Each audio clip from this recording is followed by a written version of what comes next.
लिटिकुड़ा नायकपड़ा रास्ता शोचनीय तुरंत मरामती पाई दाबी। नुआपड़ा जिला सिनापल्ली ब्लॉक अंतर्गत लिटिकुड़ा नायकपड़ा रास्ताटी अति शोचनीय होई पड़िछि।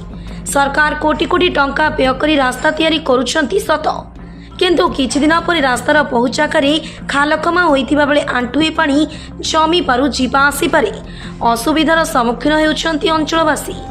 ए रास्ता दे नुआपड़ा फरुआमुंडा तथा लिटिकुड़ा पंचायत अंचल शह शह लोक हाथीबंधा को विभिन्न काम जीवा आसिबा करितांती। ए रास्ता लिटिकुड़ारू सीधा सड़क हाथीबंधा को संजोग होइछि।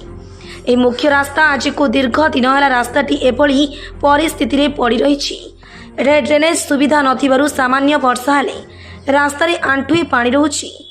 बेले बेले लोके जानि न पारि दुर्घटनार शिकार मध्य हेउछंती।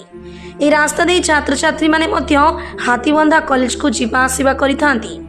तेणु विभागीय कर्मचारी एथिप्रति दृष्टि दे वर्षा दिन पूर्व मरामती करने को दाबी होछि। ए विषय में विभागीय अधिकारी अर्जुन चरण को पचारिबारु से रास्तार उन्नतीकरण पर सरकार को प्रस्ताव करा होइछि।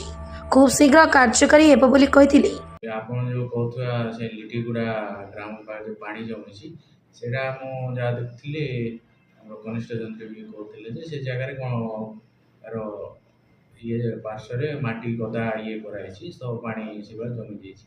तो से 2-3 दिन भीतर से माटी गदा ये करी पानी ड्रेन आउट कराछि এবং तार से रास्तार उन्नतीकरण गवर्नमेंट को प्रपोजल पठाई विगत दिन काम